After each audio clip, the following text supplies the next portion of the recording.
saya Malik Zahro. Jadi di video kali ini saya akan membahas tentang kewargaan digital sesuai dengan judul video ini, yaitu perilaku melekat dalam digital citizenship. Sebelumnya kita mengenal apa itu konsep kewargaan digital. Kewargaan digital ini merupakan konsep yang digunakan dalam memberikan pengetahuan mengenai penggunaan teknologi dunia maya dengan baik dan benar, dan juga sebagai norma perilaku yang baik dan bertanggung jawab atas penggunaan teknologi. Penggunaan teknologi dunia maya yang baik dan benar memiliki beberapa implikasi. Yang pertama, pemilihan kata yang tepat saat kita berkomunikasi. Yang kedua, tidak menyinggung pihak lain. Dan ketiga, tidak memberikan informasi yang sifatnya rahasia. Pada dasarnya, konsep kewargaan digital ini merupakan perpanjangan dari konsep kewargaan yang selama ini sudah ada dan juga eksis di dunia nyata. Tambahan pada kata digital ini merupakan frasa yang mengindikasikan keterampilan bagi para warga digital atau yang biasa kita sebut dengan warganet atau netizen internet citizen untuk mampu menggunakan internet secara reguler dan juga efektif untuk kegiatan sehari-hari dalam berinteraksi dengan warga digital yang lainnya. Dengan warga digital ini merupakan individu yang mampu cerdas dalam memanfaatkan teknologi informasi untuk membangun komunitas, bekerja, dan berekreasi, dan orang yang sadar akan hal mana yang baik dan buruknya, sehingga dapat menunjukkan kecerdasan perilaku teknologi. Warga digital secara umum memiliki pengetahuan dan kemampuan dalam mengoperasikan teknologi informasi untuk berkomunikasi maupun mengekspresikan sebuah ide atau gagasan pribadi dan ide maupun tujuan yang tertuang di dunia maya. Tapi sifat dunia maya yang tidak mempertemukan individu tersebut, maka secara tidak langsung mendorong makin menipisnya bahkan hilangnya norma-norma sopan santun, rasa tanggung jawab, dan juga etika saat berkomunikasi. Tanpa disadari, seringkali lepasnya kontrol diri ini terjadi karena berbagai hal, antara lain sifat anonim yang muncul saat menggunakan komputer untuk berinteraksi, yang membuat sebagian pengguna merasa tidak memiliki konsekuensi atas perilakunya, serta ilusi bahwa pengguna komputer sedang berinteraksi dengan mesin, sehingga melupakan bahwa ada manusia lain di balik mesin tersebut untuk berinteraksi. Hal tersebut memicu perilaku yang toksik seperti perundungan atau perilaku yang tidak pantas. Biasanya, netizen terbiasa untuk menghujat dan juga berkomentar buruk terhadap kehidupan orang lain, padahal mereka tidak mengetahui sepenuhnya atas hal itu. Mereka hanya melihat dalam satu sisi, dan juga mereka lebih sering untuk mengatur kehidupan orang lain. Dan apapun hal tersebut yang kita tuangkan di sosial media selalu dapat dilacak, dan karena sudah direkam oleh jejak digital atau media sosialnya, sehingga dengan adanya jejak digital harus bijaksana dalam mengeluarkan gagasan, ide, opini, karena hal itu bisa merugikan orang tersebut dan juga orang yang tidak terlibat. Situasi yang terjadi pada masa sekarang adalah banyaknya dampak negatif tentang penggunaan media sosial sekarang ini. Banyak yang memberikan dampak buruk kepada masyarakat.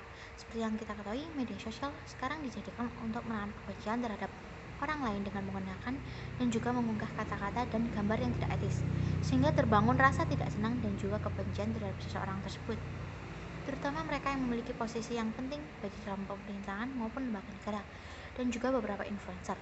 Adapun dari laporan tahunan terbaru Digital Civility Index atau DCI yang dikeluarkan oleh Microsoft dengan survei yang diselenggarakan sepanjang 2020 yang mengukur tingkat kesopanan digital pengguna internet dunia saat berkomunikasi di dunia maya, menunjukkan bahwa warganet atau netizen Indonesia menempati urutan terbawah se-Asia Tenggara. Tingkat kesopanan warganet Indonesia memburuk 8 poin ke angka 76 dibandingkan pada 2019 yang berada pada 67 poin. Dan kemunduran ini paling banyak didorong oleh pengguna usia dewasa dibanding oleh usia remaja.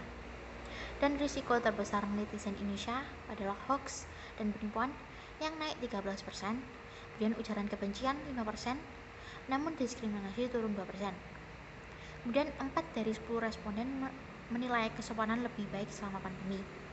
Dan namun, hampir 5 dari 10 orang mengaku terlibat dalam bullying dan 19 responden mengaku sebagai target. Namun kebanyakan netizen Indonesia tidak terima hasil survei Microsoft tersebut yang mengatakan Indonesia paling tidak sopan di media sosial.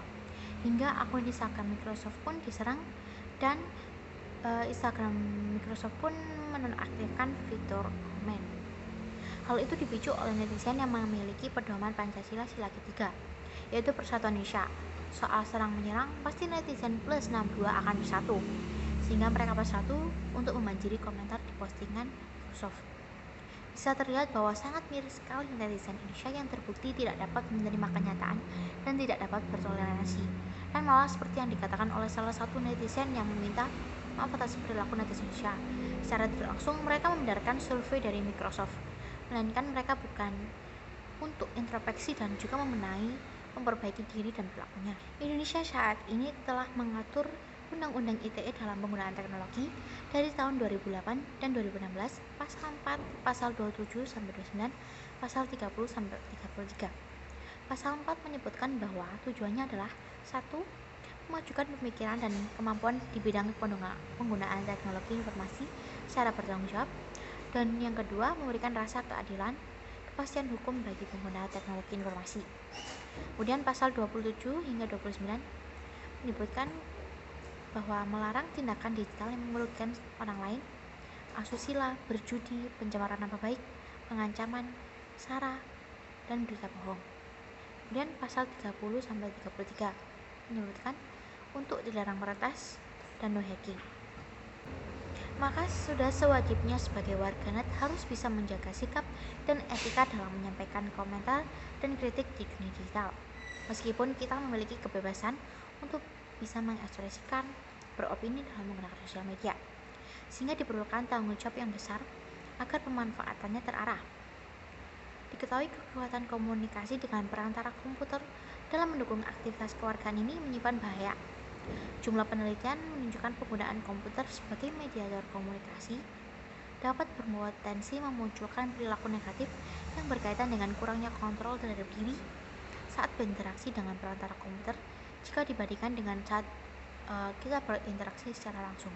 Maka kewargaan digital memerlukan partisipasi aktif dari setiap penggunanya yang akan menjadi penggerak utama sistem kemasyarakatan. Partisipasi ini harus didukung dengan kesadaran dari pribadi perilaku pengguna media digital yang harus selalu merujuk pada aturan norma, etika, aturan hukum dengan mengedepankan hak dan kewajiban. Seperti halnya di dunia nyata, membangun kewargaan digital juga memerlukan keterampilan untuk kepentingan umum dan juga keterampilan untuk menyeimbangkan antara pemberdayaan pribadi dengan kesejahteraan komunitas. Selanjutnya ada beberapa tindakan yang tepat dalam dunia digital. Yang pertama, hindari melakukan intimidasi, pelecehan, hujatan, dan sebagainya di sosial media. Jadi harus sampaikan pikiran dan perasaan dengan santun. Kita harus bisa menjaga perasaan orang lain dan menjunjung tinggi kesopanan dari cara bertutur kata dan beradu pendapat, serta memiliki sifat toleransi yang tinggi, itu sangat penting.